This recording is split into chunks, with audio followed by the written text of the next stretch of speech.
हरे कृष्णा। तो अभी हम भगवद गीता के 9वें अध्याय के अंतर्गत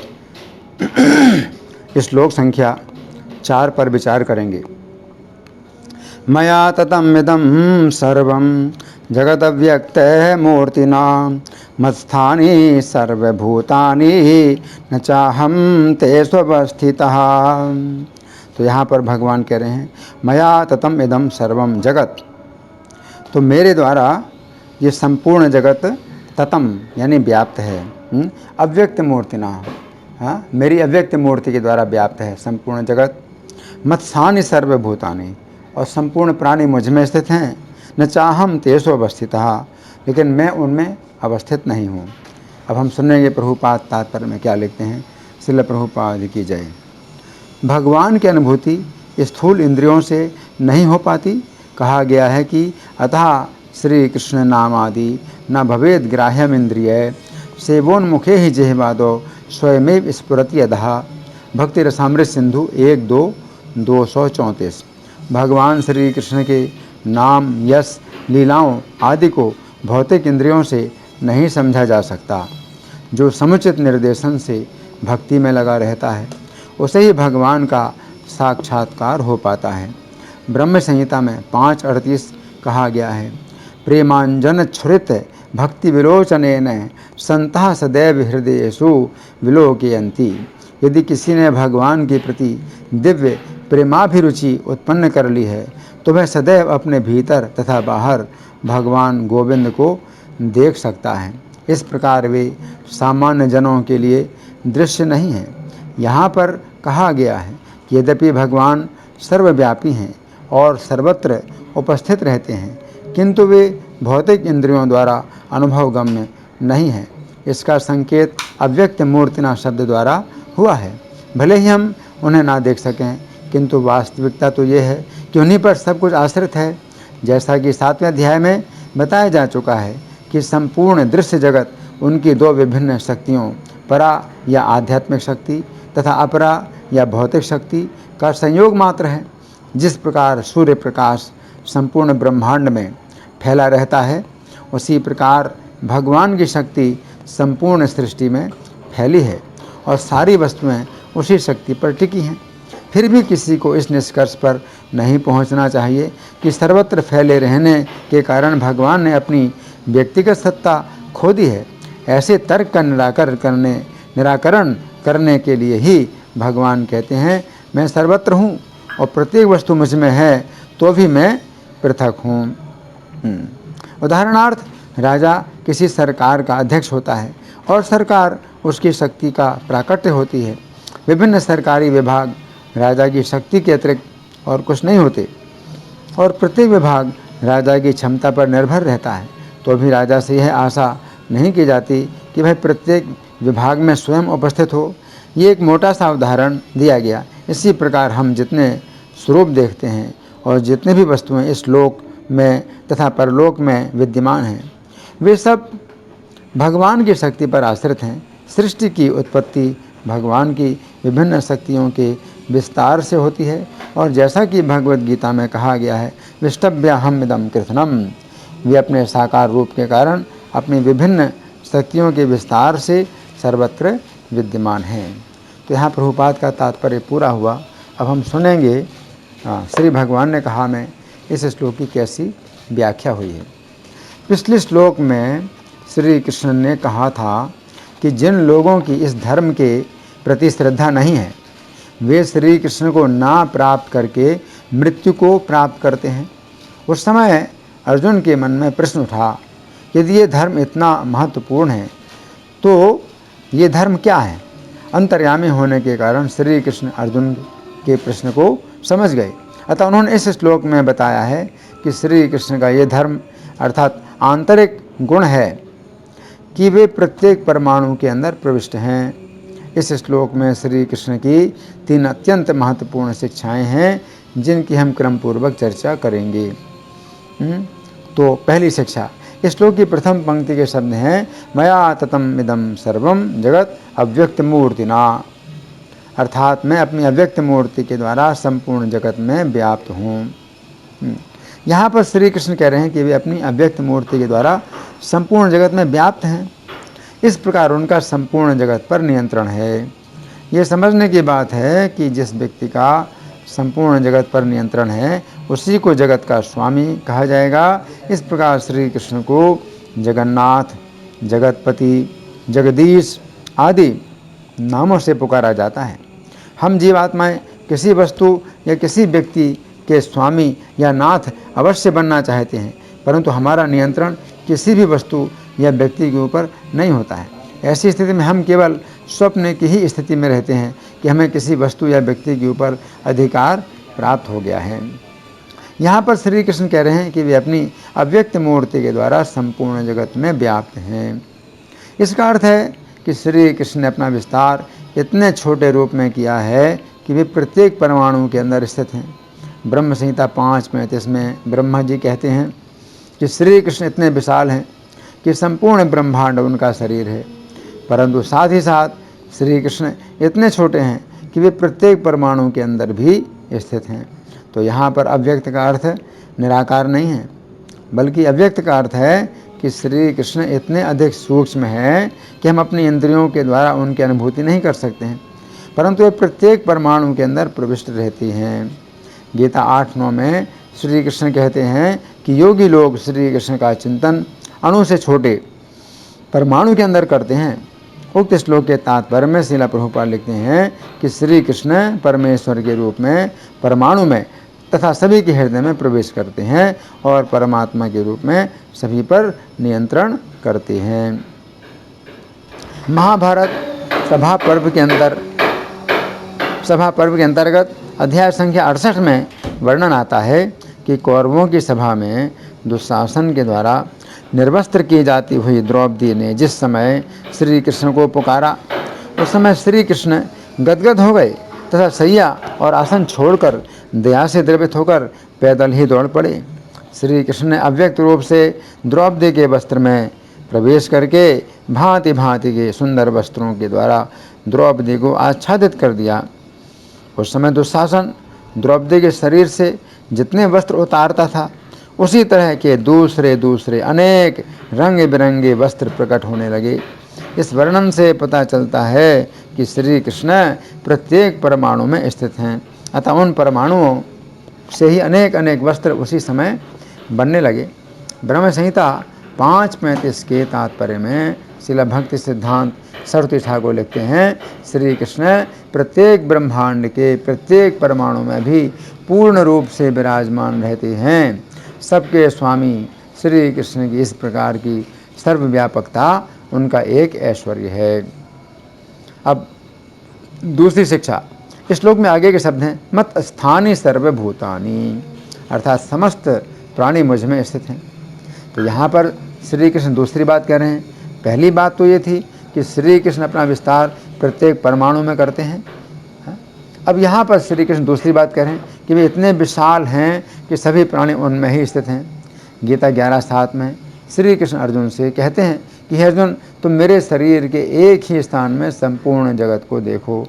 फिर अगले श्लोक में श्री कृष्ण कहते हैं कि हे अर्जुन, तुम मुझे अपने इन नेत्रों से नहीं देख सकते हो, अतः मैं तुम्हें दिव्य नेत्र दे रहा हूँ। इस प्रकार तुम मेरे योग ऐश्वर्य को देखो।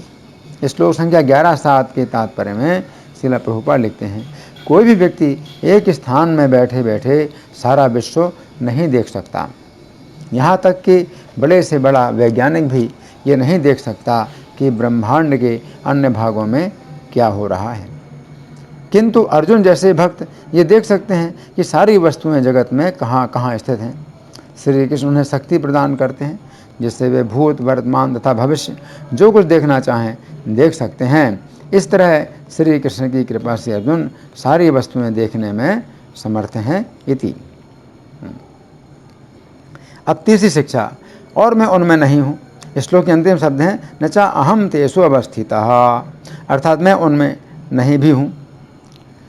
यहाँ पर श्री कृष्ण तीसरी बात कह रहे हैं।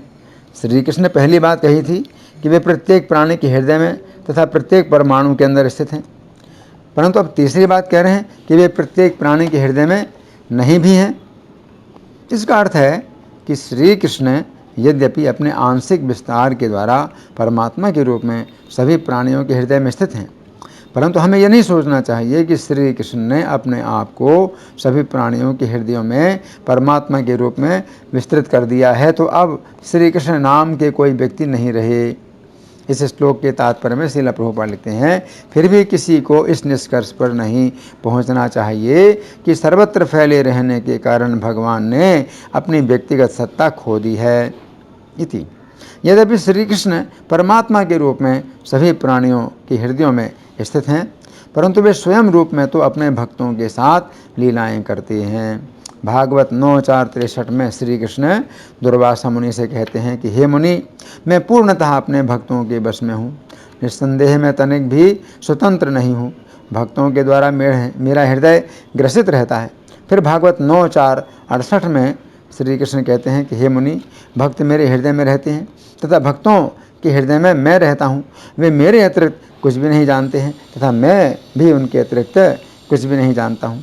ये समझने की बात है कि श्री कृष्ण परमात्मा के रूप में सभी प्राणियों के हृदय में स्थित हैं, सभी प्राणियों के हृदयों में स्थित हैं तथा गीता 15:15 में वे कहते हैं कि उनके द्वारा ही सभी प्राणियों को ज्ञान तथा स्मृति प्राप्त होती है। परंतु भगवान के रूप में वे कह रहे हैं कि मैं अपने भक्तों के अतिरिक्त अन्य कुछ भी नहीं जानता हूँ। इसका अर्थ है कि श्री कृष्ण अपने भक्तों के पक्ष में रहते हैं। महाभारत के द्रोण पर्व के अंतर्गत अध्याय संख्या 79 में वर्णन आता है कि श्री कृष्ण रात्रि के मध्यकाल में जाग उठे तथा अर्जुन की प्रतिज्ञा को स्मरण करते हुए अपने साथी दारुक से बोले, दारुक, अपने पुत्र अभिमन्यु के मारे जाने से शोकार्त होकर अर्जुन ने यह प्रतिज्ञा कर ली है कि वे कल जयद्रथ का वध कर डालेंगे। अतः कल मैं वह उद्योग करूँगा जिससे अर्जुन सूर्यास्त होने से पहले जयद्रथ को मार डालेंगे। मुझे स्त्री, मित्र, कुटुंबीजन, भाई बंधु तथा दूसरा कोई भी अर्जुन से अधिक प्रिय नहीं है।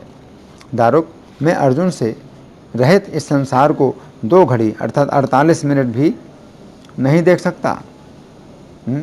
ऐसा हो ही नहीं सकता है। मैं अर्जुन के लिए हाथी, घोड़े, कर्ण और दुर्योधन सहित उन समस्त शत्रुओं को जीत कर सहसा उनका संहार कर डालूंगा। दारुक, कल के महायुद्ध में तीनों लोग अर्जुन के लिए युद्ध में पराक्रम प्रकट करते हुए मेरे बल और प्रभाव को देखें। दारुक, कल युद्ध में मैं हजारों राजाओं तथा सैकड़ों राजकुमारों को उनके घोड़े, हाथी तथा रथों सहित मार भगाऊंगा। तुम कल देखोगे कि मैंने युद्ध में कुपित होकर अर्जुन के लिए सारी राजसेना को चक्र से चूर चूर करके धरती पर मार गिराया है। कल देवता, गंधर्व, पिशाच, नाग तथा राक्षस आदि समस्त लोग ये अच्छी तरह जान लेंगे कि मैं अर्जुन का हितैषी मित्र हूँ। जो अर्जुन से द्वेष करता है वो मुझसे द्वेष करता है, और जो अर्जुन का अनुगामी है वो मेरा अनुगामी है। तुम अपनी बुद्धि से यह निश्चय कर लो कि अर्जुन मेरा आधा शरीर है। इति। तो यहाँ पर श्री कृष्ण कह रहे हैं कि यद्यपि वे परमात्मा के रूप में सभी प्राणियों के हृदय में स्थित हैं, परंतु भगवान के रूप में वे अपने भक्तों के ही पक्ष में रहते हैं। यहाँ पर श्री कृष्ण कह रहे हैं कि वे यद्यपि परमात्मा के रूप में सभी प्राणियों के हृदयों में स्थित हैं, परंतु भगवान के रूप में तो वे गोलोक धाम में ही स्थित हैं। जिस समय ब्रह्मा जी ने गोलोक धाम का दर्शन किया उस समय उन्होंने ब्रह्म संहिता 5:30 में श्री कृष्ण की इस प्रकार स्तुति की, मैं उन आदि पुरुष गोविंद का भजन करता हूँ जो गोलोक धाम में वेणु बजाने में रत हैं, जिनके कमल दल जैसे नेत्र हैं, जिनका मस्तक मोर पंख से आभूषित है, जिनका शरीर वर्षा काल के मेघों जैसा है तथा जिनकी शोभा करोड़ों कामदेवों को भी लज्जित करती है। इति। उक्त श्लोक के तात्पर्य में श्रील प्रभुपाद भक्ति सिद्धांत सरस्वती ठाकुर लिखते हैं कि श्री कृष्ण का गोलोक धाम में अपना एक आध्यात्मिक रूप है। श्री कृष्ण का रूप जगत की सुंदर वस्तुओं को देखकर बनाई गई कोरी कल्पना नहीं है। ब्रह्मा जी ने शुद्ध भक्ति की आनंदमयी ध्यान की अवस्था में जो कुछ देखा उसी का वर्णन हो रहा है। श्री कृष्ण अपनी बंसी बजा रहे हैं और वह बंसी उनकी जादू भरी सुरीली तान के द्वारा सारे जीवों का चित्त हरण करती है। तो यहाँ पर श्री कृष्ण कह रहे हैं कि यद्यपि वे परमात्मा के रूप में सभी जीवों के हृदयों में स्थित हैं, परंतु भगवान के रूप में वे तो अपने गोलोक धाम में बंसी बजाकर अपने सभी भक्तों को आनंद प्रदान करते हैं। इस श्लोक के बंगाली पद्यानुवाद में श्रील प्रभुपाद लिखते हैं, अव्यक्त से निर्विशेष आमारा ये रूप, जगत व्यापी या था कि अनिर्दिष्ट रूप, आमाते जगत सब न आमी तहाते, परिणाम है तहा हमारे शक्ति ते। यहाँ पर श्री कृष्ण अर्जुन से कह रहे हैं, आमाते जगत सब न आमी ताहाते, अर्थात हे अर्जुन, यद्यपि मैं संपूर्ण जगत में परमात्मा के रूप में व्याप्त हूँ, परंतु भगवान के रूप में जगत से अलग रहकर अपने भक्तों के साथ रहता हूँ, अतः तुम मेरे भक्त बनो। तो यहाँ पर भगवान 3 प्रकार की बातें बता रहे हैं और वे बातें बिल्कुल अलग अलग हमें समझना है। तो जो पहली बात भगवान बताते हैं वो क्या है कि मया ततम इदम सर्वम जगद अव्यक्त मूर्तिना, कि श्री कृष्ण अपनी अव्यक्त मूर्ति के द्वारा संपूर्ण जगत में ततम हैं, यानी व्याप्त हैं। तो अव्यक्त का मतलब है कि जो हमारी इंद्रियों के द्वारा ना जाना जा सके। तो हमें समझना चाहिए कि भगवान का इतना सूक्ष्म रूप परमाणु के अंदर भी स्थित हैं। तो इस प्रकार से भगवान जो है ये प्रत्येक परमाणु के अंदर भी रह कर के इतने छोटे रूप में प्रत्येक परमाणु में व्याप्त हैं। इस प्रकार से जगत उन्होंने अपने इस अव्यक्त रूप के द्वारा व्याप्त कर रखा है। फिर मत स्थानी सर्वभूतानि, फिर संपूर्ण प्राणी मुझ में स्थित हैं। तो श्री कृष्ण में स्थित हैं। तो यहाँ पर श्री कृष्ण का जो है विराट रूप है, विश्व रूप है। तो भगवान अर्जुन से कहते हैं कि संपूर्ण प्राणियों को तुम मेरे शरीर में स्थित देखो। तो भगवान कहते हैं पश्चाद सचराचरम। तो भगवान कहते हैं कि मम देहे गुडाकेश यश्चान्य द्रष्टुमिच्छसि, यह कस्थम जगत कृष्णम पश्चाद सचराचरम। संपूर्ण जगत यह एक स्तंभ उनके विराट शरीर के कोने में स्थित है। ऐसा नहीं है कि यहाँ पर भगवान कहते हैं कि संपूर्ण प्राणी मुझ में स्थित हैं, तो श्री कृष्ण में स्थित होंगे तो ऐसे स्थित होंगे कि जैसे श्री कृष्ण में समा नहीं रहे हैं और जो है जगह नहीं मिल रही उनको श्री कृष्ण के शरीर में। ऐसा नहीं है। जैसे किसी छोटे से घड़े में बहुत सा मान लीजिए चना या गेहूँ आपने डाल दिया तो उसमें समा नहीं रहा है और बाहर निकल रहा है, ऐसा नहीं है। श्री कृष्ण कहते हैं गीता के 11वें अध्याय के 7वें श्लोक में, यह कस्थम जगत कृष्णम पश्चाद सचराचरम, चर अचर सहित संपूर्ण जगत तुम देखो मेरे शरीर में, यह एक स्तंभ मेरे शरीर के एक कोने में स्थित देखो।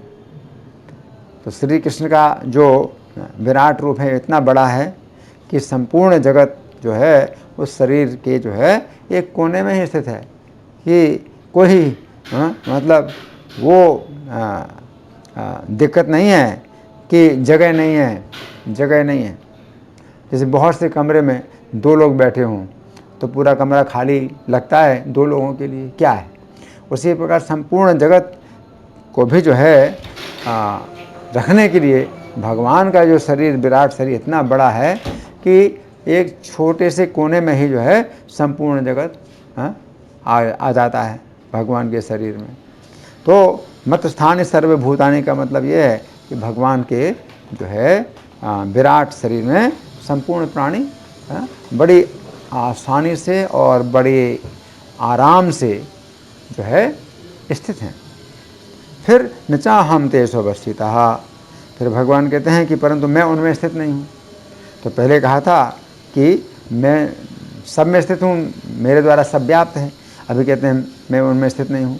तो इसका मतलब है कि भगवान जो है अपना विस्तार करते हैं परमात्मा के रूप में, संपूर्ण एक एक प्रत्येक परमाणु के अंदर निवास करते हैं। लेकिन श्री कृष्ण स्वयं अपने को जो है अलग रखते हैं, उनका अपना एक व्यक्तित्व है और अपने भक्तों के साथ वो लीलाएं करते हैं या अपने धाम में निवास करते हैं, है ना।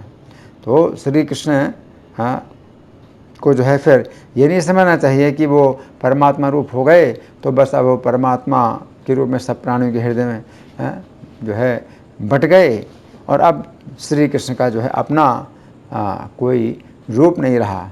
अब श्री कृष्ण का अपना रूप खत्म हो गया, नहीं, श्री कृष्ण अपने भक्तों के साथ में लीलाएं करते हैं।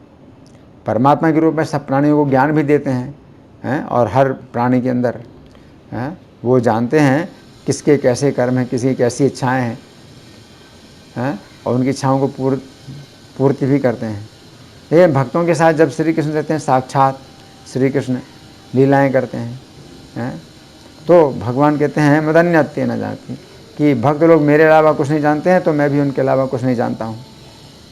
तो ये हमें समझना चाहिए कि भगवान की जो बातें हैं एक दूसरे से विरोधी हैं, तो विरोधी में जो है कुछ विशेष कारण है, उसका कुछ विशेष अर्थ है, ये हमें समझना होगा। धन्यवाद। हरे कृष्णा।